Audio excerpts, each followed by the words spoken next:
All right, since we are officially at 7:01, let me start off by saying welcome and thank you for joining us on this Thursday evening for our college list building webinar. My name is Alyssa Coltrane. I'm the Director of College Admissions for Ivy Experience. This is my colleague, Jordan Holmes. And for the next, you know, hour or so, we'll take you through a variety of factors to consider when it comes to building a college list, how to do research, when and how to visit campuses, and of course, our favorite part is to answer all of your questions at the end.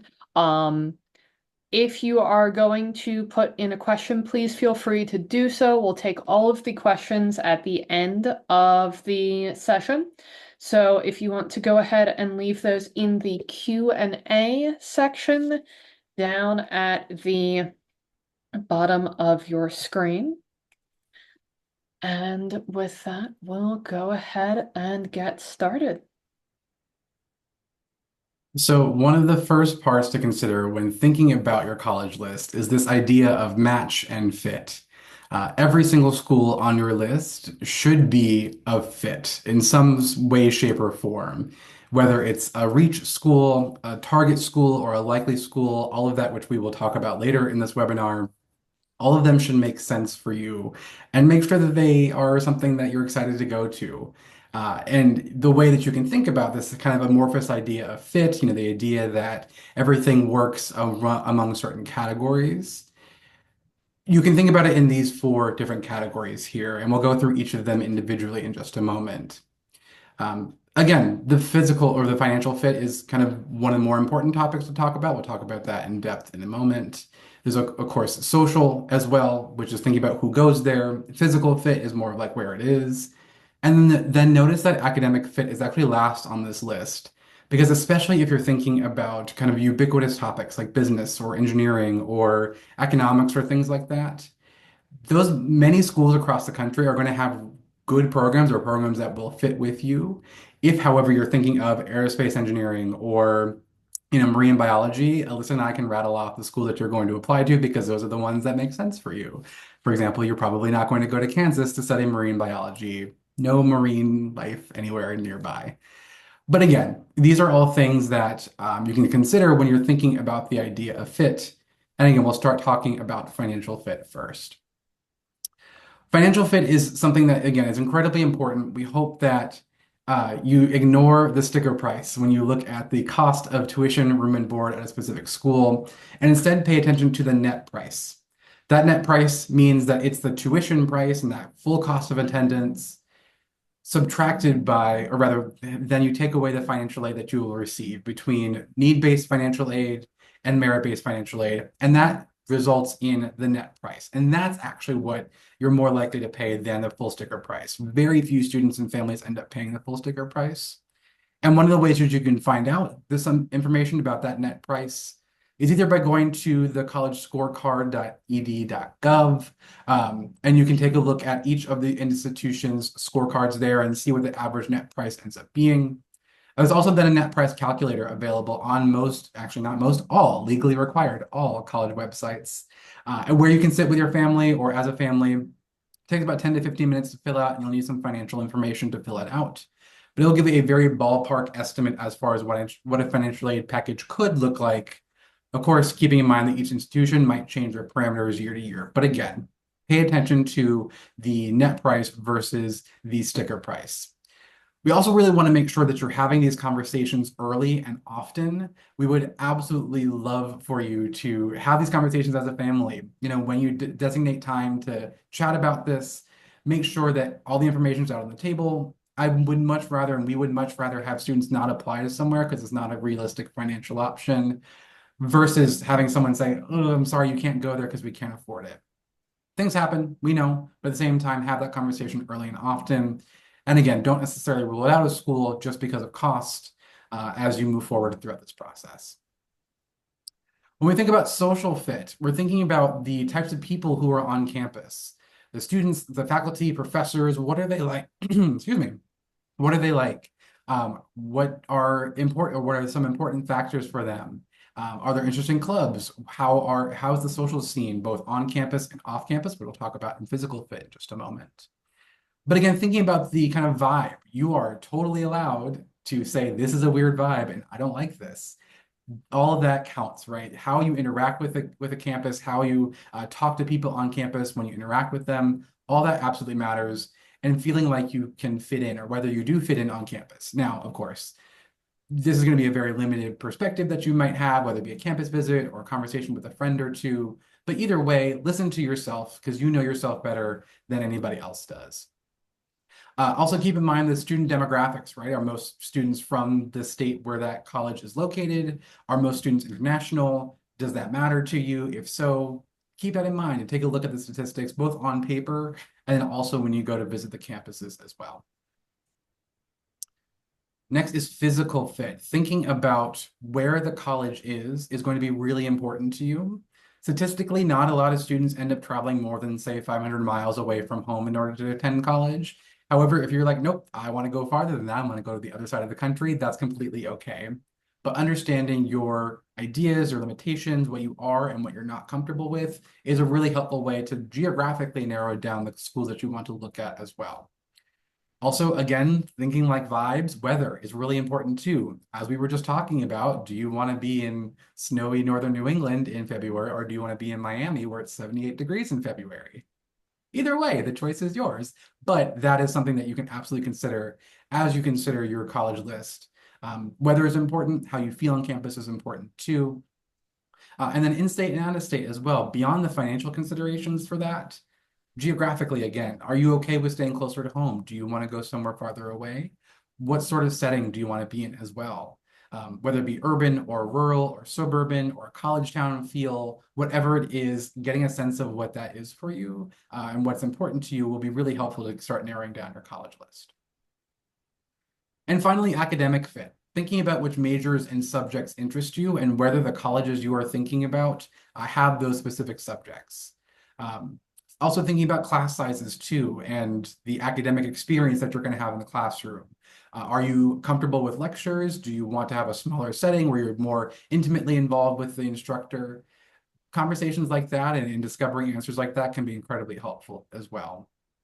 Also thinking about the flexibility of the curriculum. If you are someone who wants to embrace the liberal arts and wants to embrace this kind of diverse way of thinking in your college experience, thinking about a school that embraces that and has that built into their curriculum can be very helpful. And also faculty research. Lots of institutions have some sort of access to faculty research. However, the ease of which to engage with that or the way that it's counted in the curriculum can be a factor as well. If that's something that you're really interested in, then seek out that information on the campuses that you're thinking about as well.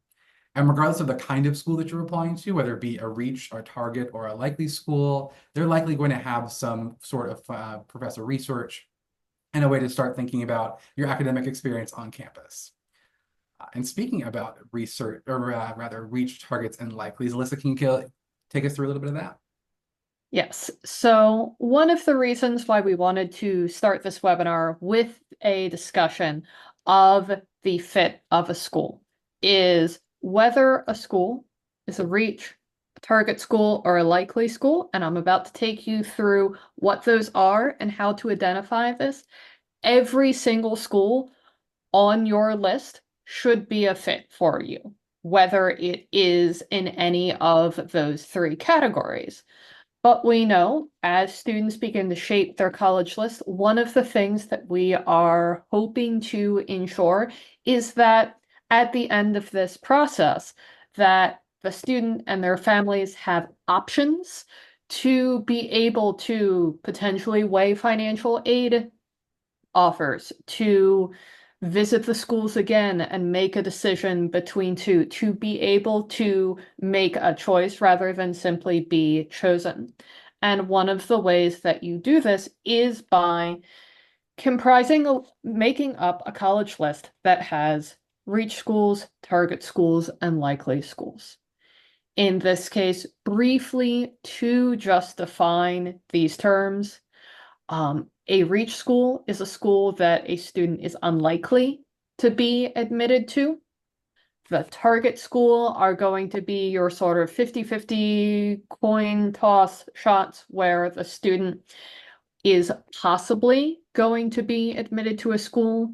And then the final category is going to be those likely schools. And then, going to be those likely schools where the student is, likely to be admitted. So, how do we determine whether a school is a reach, a target, or a likely? And if we take a look at the next slide here, one of the ways to determine this is to primarily look at these academic factors.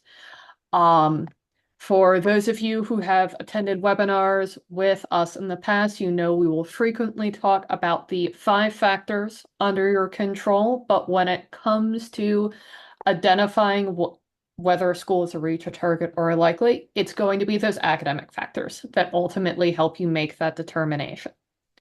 That is going to be the cumulative GPA of the student, the class rank, the rigor of their high school classes, that first factor, that academic classroom-based component, as well as the SAT and ACT score. Essentially, you take your students' profile, you compare it to the averages of the school. One of the best ways to do this is by looking at the common data set. You can find this. Almost every school is going to publish this information simply by searching University of X common data set. It's going to be in section C. For schools that have Naviance or SCORE or a similar program, this is also a great resource to use, and in some ways is even going to be more powerful than the common data set. Because when you look at the common data set, you are looking at the aggregate data of all of the accepted enrolled students for that college, no matter where they applied. From where they're applied, no matter their specific circumstances. Whereas if you're looking at Naviance, you've controlled a lot of variables. You're looking at the results from students from your high school that are going to be, in many ways, similar applicants to you.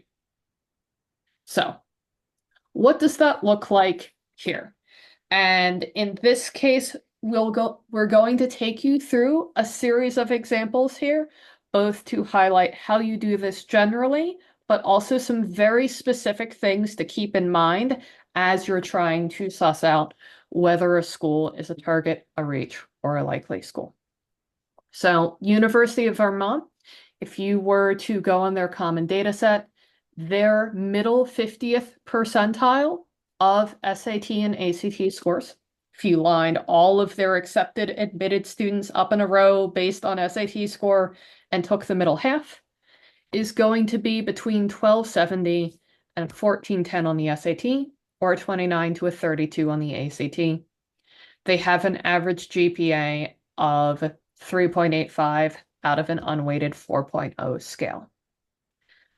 So, for a student whose standardized test scores is going to meet or exceed that 75th percentile, so in the case of Vermont, having an SAT score of over 1410, this school is going to be a likely school for them.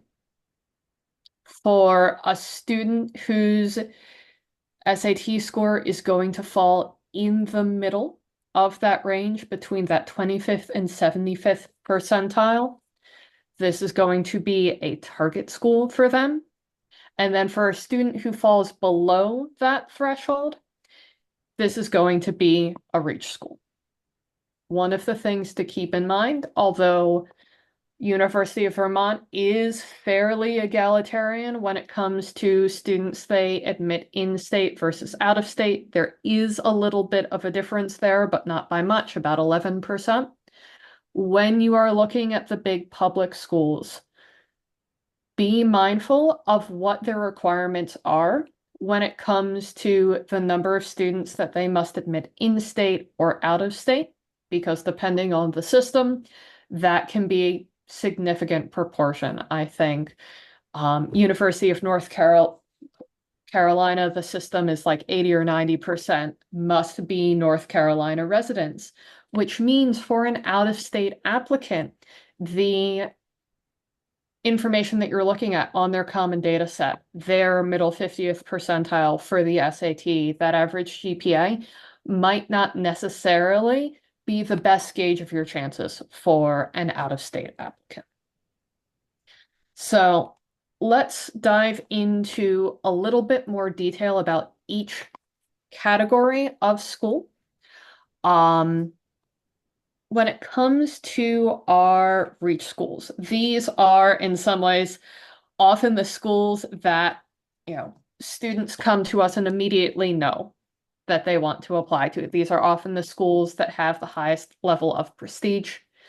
These are going to be the schools where a student's GPA, class rank, or test score is going to be below that 25th percentile, or the overall acceptance rate is 15% or lower. One of the things to bear in mind here, and we'll talk more about the importance of starting your college search by looking within and thinking about what is best for you, is simply because you have heard of a school, it might not be the best fit for you. There are highly prestigious universities that won't be a fit for a student for academic reasons or social reasons. So even at the top of this list, we're going to want to make sure that we have schools that are a fit for the student financially, socially, physically, and academically.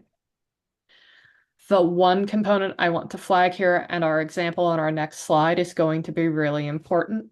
And a great example of showing this is that we have that acceptance rate to keep in mind.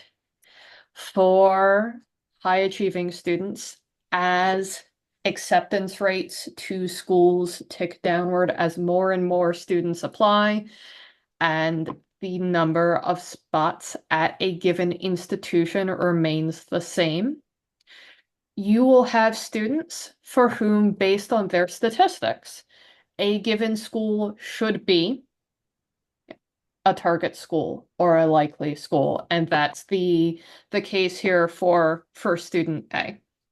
That 1540 that 1540 SAT is going to fall in Vanderbilt's 25th to 75th percentile. The GPA is accurate, is on point, but for that 6.3% acceptance rating, because Vanderbilt is simply denying so many students, this is something that we would still categorize as a reach for that student. This is also something that comes into consideration when we talk about target schools. In this case, our target schools, to remind you, is going to be those schools where the test scores fall between the 25th and 75th percentile of accepted students. These are the schools where there is, a solid probable chance of being accepted. It is that practical balance between what a student would hope for and what is possible. This can often be a great source of merit scholarships. It's one of the places where students can flesh out the options in a college list, but there are a couple of key components to think through here when it comes to target schools. One of which is that component of targets in some ways for high achieving students are a disappearing breed. And Jordan, I don't know if you wanted to chime in about that one potentially. Yeah, it's the same thing that you were talking about beforehand, and thinking about how colleges really want to protect their yield, and the yield being the number of students that they've admitted versus the number of students that say yes, that creates the yield rate. Um, when you have a student who is very high achieving, who applies to a couple target schools, schools are savvy enough to look at a student's statistics and say, we're probably their target school. We're probably a likely school for them. So they might then try to again protect their yield and maybe defer them, or maybe put them on a wait list, or do it, or rather have a decision that is not an admit because they're predicting that they're going to get in somewhere else and then say yes to that place versus their institution. So both with yield protecting and with disappearing breed, the target rather being a disappearing breed, they kind of go hand in hand, which is quite unfortunate because you could have been really excited about that yields, rather about the target school. But again, the shrinking kind of category is affecting a lot of students, especially at the higher end. Yes, especially when you have students who are high achieving, they're looking for schools where, based on the statistics, like the Vanderbilt slide for the last example, where that school would have been a target if it were not for the acceptance rate. And when it comes to protecting yield, just to give a brief example there, this is anyone who has planned a wedding or a large event knows how this works. You send out a certain number of invitations, expecting that a certain number of people are going to tell you no. Um, but for colleges, the number of people who, RSVP and say yes, that is something that is factored into, for instance, US News and World Report rankings. It's considered to be a sign of prestige. So, figuring out ways to ensure that your yield, the number of students who tell you yes, is higher, can help the school rise in those rankings. It's advantageous for them. It helps them attract more students. And one of the classic examples here, and this is why we've chosen Tulane for this example, is Tulane University. Um, they are notorious for accepting large swaths of their school, of their freshman class from their early decision pools. I suppose we have to, give them some credit. Last year, they admitted 200 students regular decision as opposed to 106 a couple of years back. But in this case, you can see the difference in acceptance rates between the overall rate, that 15% is going to be early action, early decision, and regular decision averaged out, versus a 68% admit rate for early decision. And as we are starting to weigh this, you can see where that might affect how we would classify a school based on whether or not the student is choosing to apply early decision. The last category I want to talk about here is ultimately going to be our likely schools. And although I think for many students, this is perhaps the least exciting part of the list, in some ways, it is the most crucial. We always advise students to have at least 2 or 3 of these quote unquote insurance policy schools where they would truly be happy. And some of that is thinking through, what do I want in a school? These are going to be schools where your test scores are at or above the 75th percentile of accepted students. They're a great way to reduce anxiety or pressure in this process, especially if you're applying to some of those state schools with rolling admissions. It can take a lot of weight off to get that first acceptance back and be able to go, all right, I am going to college somewhere. But one of the other important things to keep in mind is these are the schools that are going to be most likely to offer merit scholarships, are going to be the most likely to offer inclusion to an honors college, who are going to be most likely to offer other incentives to students that they are hoping to, retain for their institution. And it can be a moment where a likely school becomes, a really enticing offer once you start to factor in all of the additional components. As those of you who have been on our webinars before, I actually ended up going to one of my likely schools as a undergraduate. And part of the reason why I did that was it was a academic, social, financial fit for myself and my family, but it came with a significant enough merit scholarship that I could attend this school for the price of, a local state institution. It came with support in the summer so I could do an internship and travel and do research that I wanted to do with the school's support rather than trying to finance it on my own. So this can ultimately be one of the most important parts of the college list. So now that we've had that overview, you're starting to see already that identifying whether something is a reach school, a target, or a likely school is a bit of both a science and an art. There are these categories, but it can shift in state, out of state. Is yield something we need to consider? The common data set or Naviance is going to be the place to look here.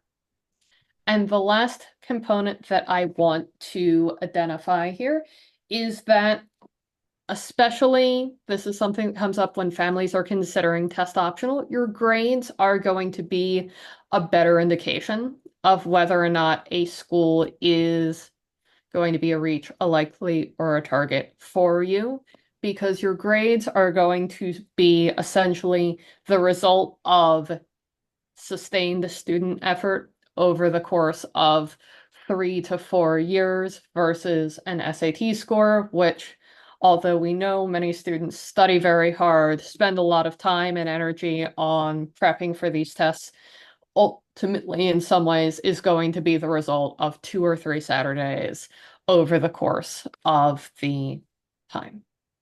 This is also the place where we'd advise students to be honest, to do a sincere assessment of what their academic profile looks like and build a list so that at the end of this process they have options to choose from.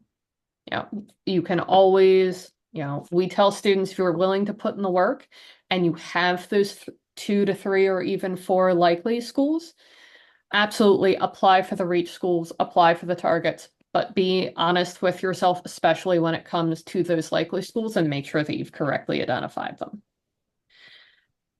And then I think, Jordan, our next major question is, all right, we know we want some reaches, some targets, and some likelies, but how many of them should we be looking for?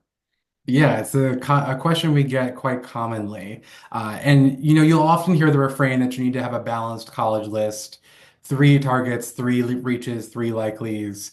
In our opinion, you don't necessarily need to have a balanced college list. In our opinion, as long as you have those 2 to 3 likelies that you are not just okay with going to, but you're excited to go to as well because they have everything that you need, that you've talked about the 4 kinds of fit, and you can see them each fitting there, then you can apply to whichever schools that you want to, as long as you are okay with the work that we'll need to put into it, which we'll talk about in just a moment, and also that it is that you are rather prepared to hear no if you're applying to more reach schools, right?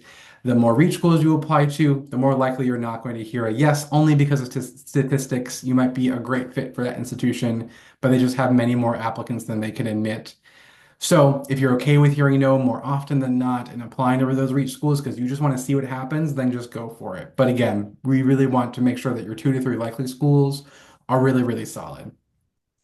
And again, when we consider the work that needs to get done with all these college lists, that's an important consideration as well because you're all busy students, you're all doing so many things. So we want to go through a couple of scenarios and showcase how many essays it'll actually take to finish a list like this. Now, this is a list that we would actually advise. This is a list that makes sense. It's a big school feel, solid academics, lots of school spirits, primarily in the South. Um, but we're still negotiating how far we're going to go from home with parents, but then to appease them, we put Pitt and Penn State on there just to Okay, right? this is a list that makes sense. if someone presented this list to me and said like, yes, I see where your thought process is here. And the best part about this list is that only one school has an essay required on here, and it is North Carolina State University, and they only have one essay required. Auburn, Alabama, Clemson, Delaware, all these schools do not have any sort of essay. So you just need to complete the common application essay or the personal statement, and then the one NC State essay, and then you're done writing with your applications. So again, you can apply to lots of schools without putting in a ton more work. On the flip side, though, you're going to end up applying to schools like this, which are great, right? Also great state schools, same mentality, same list, still in the South, still have great academics, still have lots of school spirit, still negotiating distance from home. But there are 20 essays required on this list. And there's also fewer schools on here too. Duke has three, for example. Florida has one. Georgia has one. Texas has four. So again, there's a lot of different variations in the amount of work that you'll have to do. So that's something to consider as you continue on with your college list. Then forget even adding honors colleges if you wanted to apply to, say, Penn State Schreier's Honors College, which has 10 essays in and of themselves. Again, we're not saying this to scare you. We're more so saying this to have this be something that you think about as you build your college list. Again, you're all busy students, you're all busy families. We really want you to be realistic about the amount of work that you're willing to put into this. But if you ever come to either us, if you decide to work with us, or a counselor, or whomever you're working with, and you say, I want to do this, we're going to be game, right? We're happy to work with you on all of this. But again, we just want to make sure that you are being realistic about the amount of work that needs to put in. Now, lots of conversations about not only how many schools should be on the list, but also a final college list. And in our opinion, building a college list is a really organic process. Things can come on and off the list, especially as you visit, as you learn more, as you define what's important to you, when you look within and change a parameter that makes sense to you. Again, we want to make sure that there's really no deadline to having a college list, except, of course, the actual application deadlines. Don't add a school very late, which we'll talk about in just a moment. But again, we really want to make sure that you are allowing yourself to change the list as it goes along. You can expand your list in the midst of completing applications. Again, if you go back to that first college list, if you want to add Clemson on because it makes a lot of sense and suddenly it's somewhere that you want to go, then you can do that because there's no essays that are required there. So thinking about how to add strategically to your list can be a good way to add more likelies or more targets if that's something you're looking to do as well. And again, even after you're done with those essays, you can find out ways to do that too. But there is kind of a point where it's a little bit too late to add essays, right, Alyssa? Yes. So essays are going to be one of the major components that admissions officers use to distinguish one applicant from another, especially when applicants have similar grades, similar rigor. You do want to allow yourself time to ensure that any application you submit is complete, is well revised, is well edited, is your best effort. So, in many ways, one of the best things that you can do to give yourself the most time to think through your college list is get started early. Jordan, you and I are already meeting with juniors and starting to talk about this process and brainstorm for essays. And one of the advantages of beginning early is it gives you more wiggle room towards the end. We inevitably have a student who, in September of their senior year, after they've gone back to school and they're talking with their friends, looks into a school that they hadn't considered before and falls in love and wants to apply. And that is a lot easier to do in a way that is going to produce a thoughtful application when a lot of the work has already been done. So that you can go, all right, our first student there who only had the one essay. If we're done by August when they come to us and go, all right, I know it's a reach, but Wake Forest looks amazing. We're able to go, we do have the time to do those extra essays with you because we got started early and got that taken care of. Yes.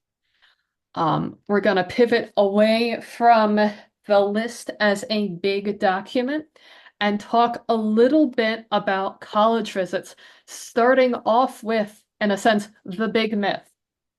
You can absolutely build a college list without setting foot on campus at any point. There are a lot of good reasons to visit campus, but we'll talk about a lot of different ways to research throughout the rest of the presentation. But you can build a thoughtful college list without visiting schools. Should you choose to visit a school, the other component is to make sure that you get the most out of your college visit. For many families, this is going to be, a substantial time commitment. You might be driving, you might be staying overnight. Either way, this is an expenditure of time and energy. So a standard visit is going to include, of course, a tour and an info session. But what you can do is try and reach out before and after. See what opportunities there are for you on that campus. Can you visit a class? Can you join, for instance, a specific tour for your specific major or the specific school that you're interested in applying to? And while you are there, pay attention to your sense of what the school is. We often, for students in our area, recommend doing something called the Philly tour. You visit Temple, Drexel, Penn, Haverford, those types of schools, because your visceral reaction to a school can tell you a lot about that category of school. Do you want big or small? If you visit Haverford College and it feels small and claustrophobic, that tells you a lot about how you feel about small liberal arts colleges. And then maybe you don't need to fly to California to visit, Pomona College because it's just going to be small and claustrophobic with, better weather. Those are things that college visits can help you with. The other component that you're going to want to do on a visit is try and take thoughtful, specific notes. If there is an event that you see a flyer for that seems interesting, jot it down. If you have a great conversation with a professor or the tour guide, jot that down. Put down the names of the people you talk to, because this allows you to go beyond the marketing flyers and write a why college essay, an essay that explains why you want to attend that specific university in a way that's going to be thoughtful and specific. Write this down somewhere, by the way, that you're going to be able to find it 6 months later. Many students visit schools well before they start writing any supplemental essays to that effect. So making sure that when you get to it and you're going, okay, what was the name of the admissions officer that we talked to at Wake Forest, at Tulane, at Pitt? Oh, Pitt does not have a Y college essay. Um, it makes it easier when you can go back and reference that material, and it allows you to write an essay that lets you imagine yourself at that college, and that is ultimately what those essays are going to be. That being said, we started this section with the idea that you do not need to visit a school to form a college list, and that is because some of the best research can be done at home. There are, in the age of the internet, I cannot believe how old I just made myself sound. A lot of research can happen without leaving your house. Of course, admissions officers likely come to your high school. These are great opportunities to speak to them, but you can also take other opportunities, such as, you have a network. If you know a friend who went to a school, maybe, if you're a junior, someone who was a senior last year and is now a freshman at that school, relatives who might have attended those schools. You can reach out to admissions officers and faculty to ask questions. Please make sure you're not asking them a question that you could find on their website. But if there is a specific question that you have, feel free to reach out. You can look at the school's social media or look on other social media to see what, you know, students at that specific university are talking about and thinking about. There is a whole network of people who have personal, detailed, firsthand knowledge of a school that you can reach out to. You also have, of course, the power of search engines, but bear in mind, try and use this effectively. Try and search entire phrases, the best college for a flexible curriculum as opposed to flexible curriculum, because otherwise you're going to get that AI window up top that just defines what flexible curriculum is for you. Or using sites like Niche or College Simply that allow you to compare one school to the other can be a great choice. Or even thinking about what matters to you in a school. If what matters to you is a traditional high spirit university experience, you can check out ESPN and see what schools are playing. And then from there, use that to start whittling down your your college search. We really do recommend using Google rather than trying to navigate college websites. Our students who we help research for Why College Essays will know just how terrible most college websites are. It's almost impossible to navigate to find anything of use. So, Googling, for instance, University of Michigan majors and minors is going to get you to their list of majors and minors a lot more quickly than simply going to University of Michigan's homepage and attempting to navigate from there. Once you are on the website, try and dive a little deeper.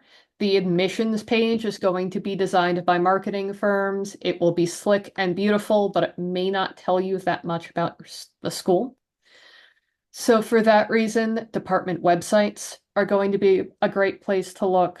The school's own social media will be useful, as well as YouTube, both the official ones, but also students will post college tours of their own.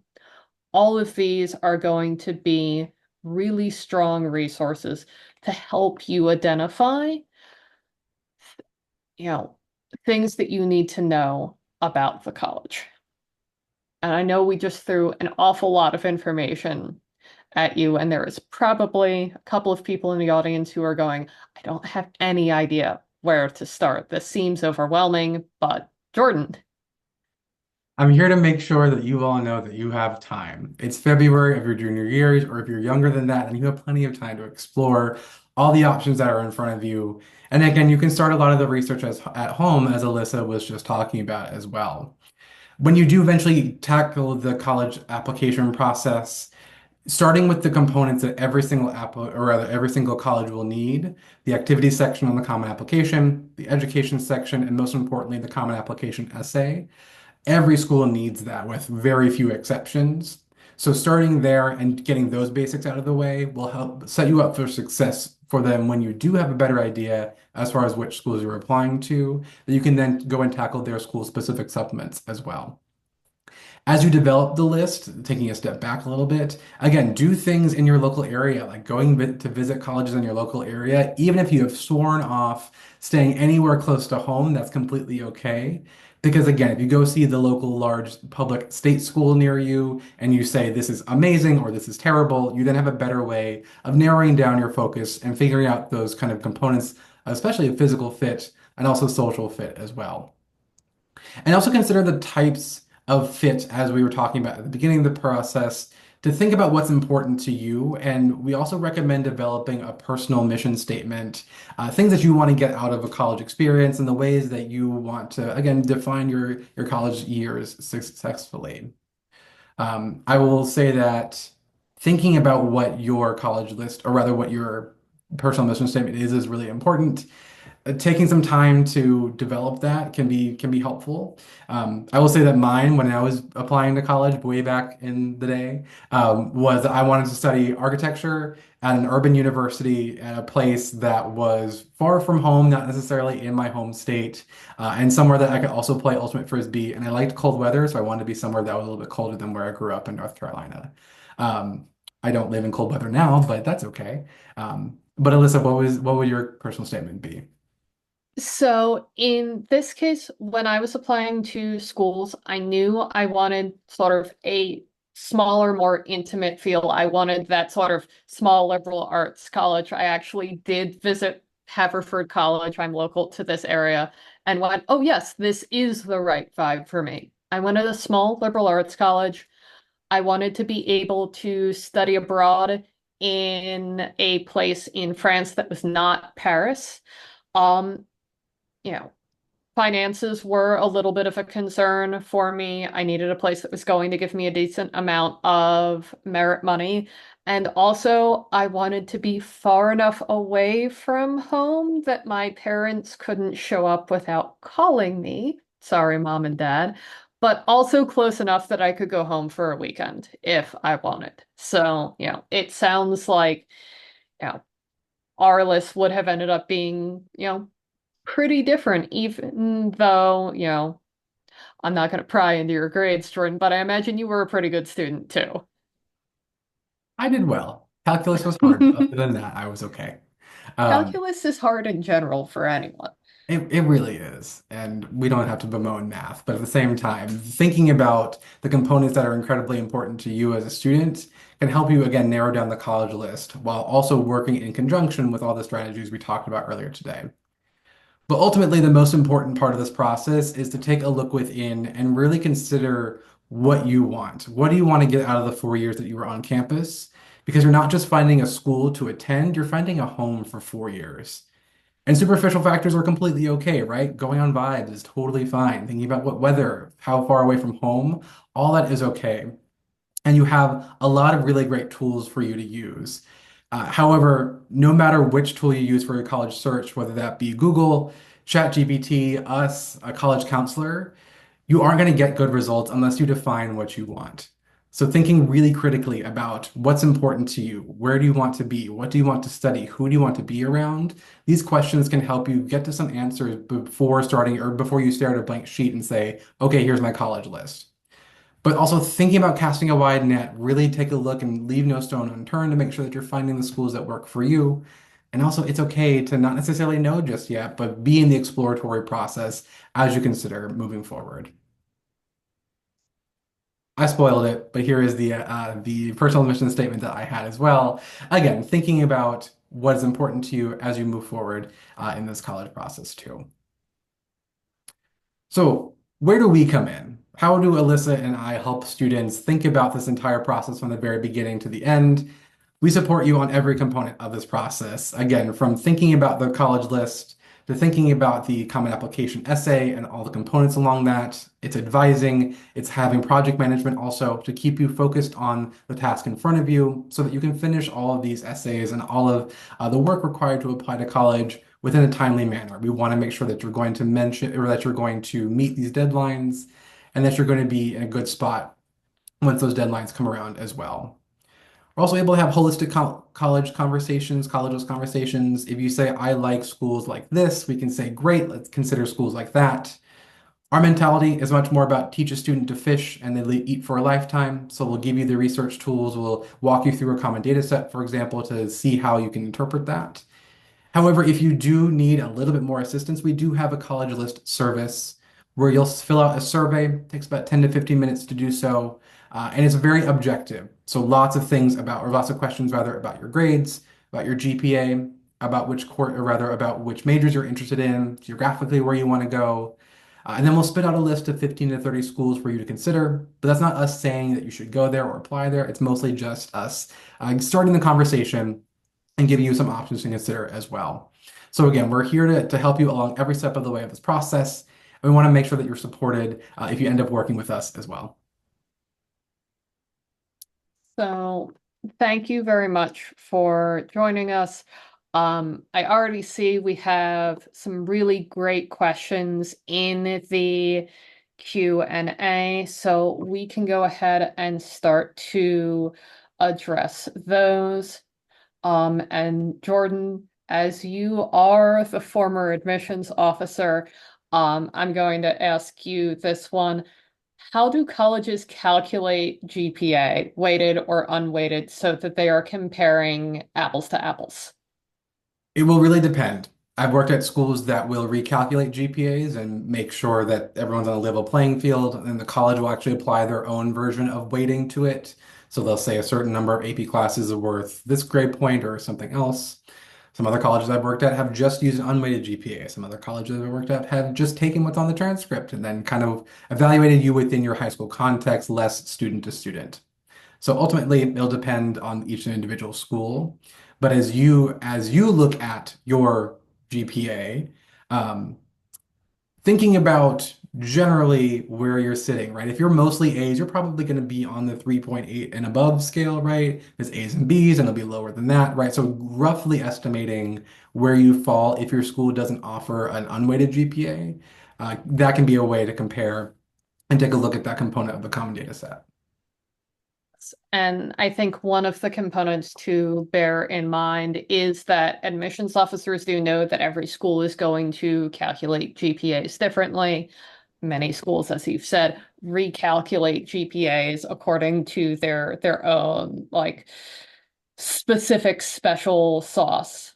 But keeping in mind that as you are applying to schools, um, that one of the things that will go out as part of a student's application that the counselor takes care of, besides, of course, sending the transcript, sending their own counselor recommendation letter, is going to be something called the school profile, which offers information about how your school calculates GPA, the types of courses that are made available to students, any restrictions. For instance, I know there are some schools that don't allow freshman or sophomore students to take AP courses, those sorts of notes, so that when an admissions officer is evaluating the GPA, that they are taking into consideration all of those components, so they are able to evaluate you po- um as fairly as possible.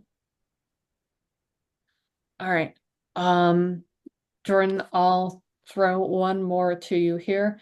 For likely schools, and I think this is something you can answer for many of our schools, how do you demonstrate interest?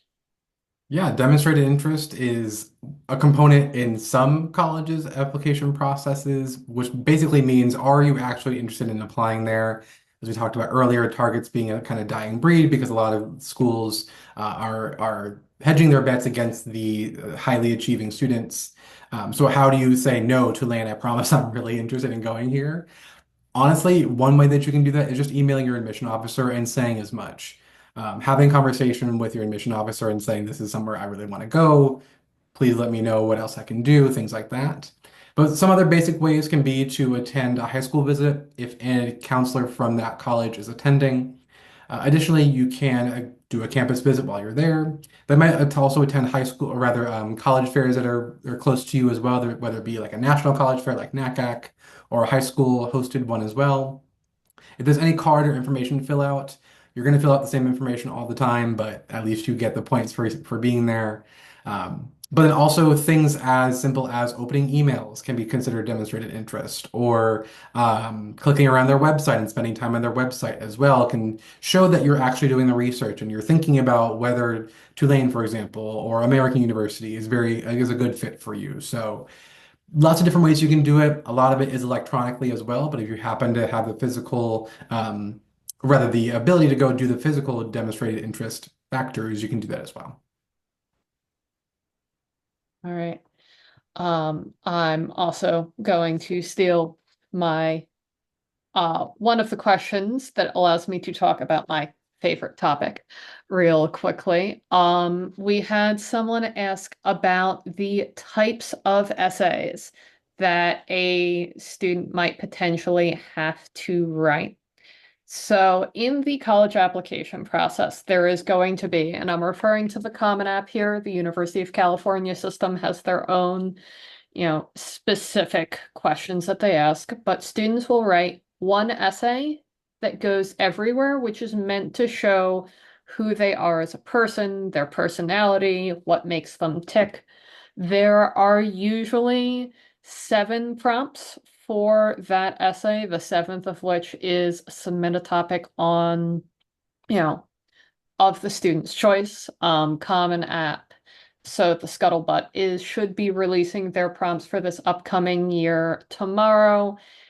We would be surprised if it changes. They've changed exactly one prompt in the past decade, but that would be the first type of essay that a student has to write. After that, for the supplement or school specific essays that, we mentioned when we had our list of schools and the one student who was applying to Duke, Wake Forest, Georgia, Florida, having to write about 20, there are going to be a couple major categories. One of the most common is going to be an explanation of why the student is interested in that given school or in their given major. It's also common to ask students to unpack or explain a little bit about their most significant activity, and what their role in it is.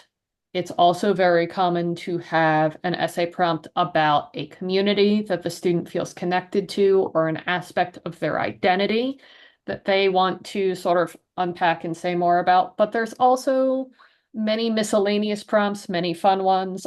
University of Vermont for a while had an essay prompt, which was what type of ice cream you would be and why, because they're so close to the Ben and Jerry's factory, which is always one of my favorites to work on.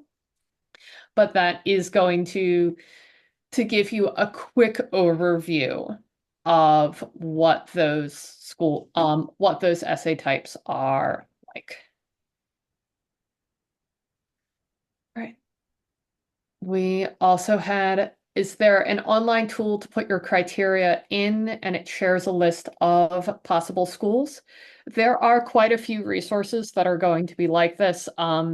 Big Futures is the one that is run by College Board. College Simply is going to be similar to this. There are I'm about to show my age again, but I'm sure many of the like older family members in the audience here remember like the big books of lists of schools like Princeton Review or Fisk or Kaplan that you could flip through. Many of those sites are also going to have their own sort of digital version of that where you can start to enter criteria and see that sense of what schools are going to be are going to meet that particular criteria.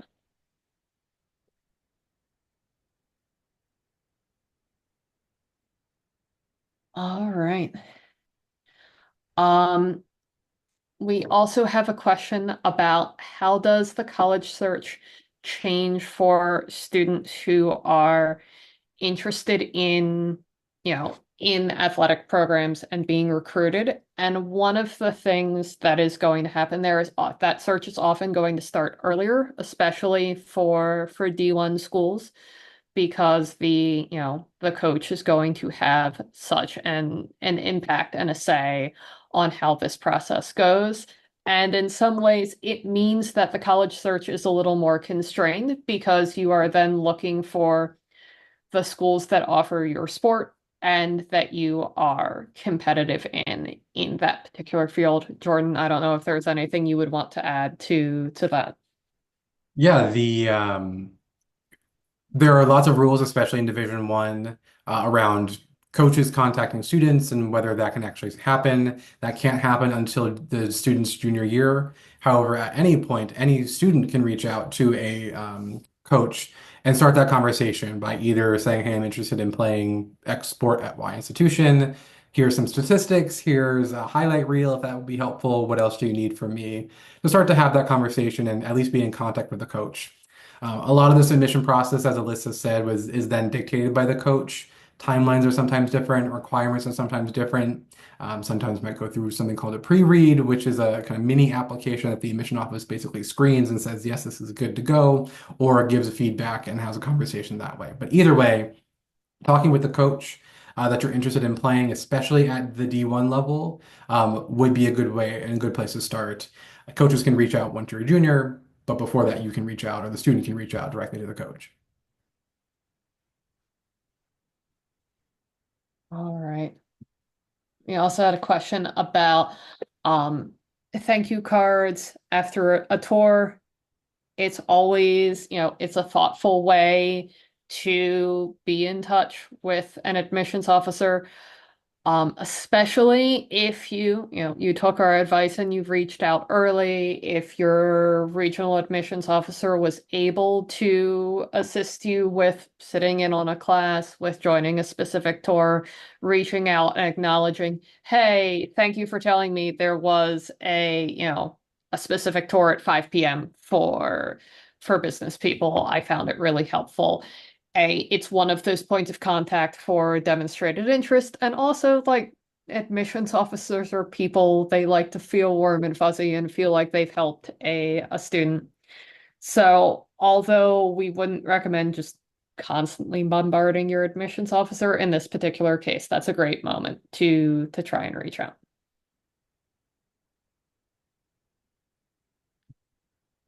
All right. I think that is all of the questions that we're going to have time for today.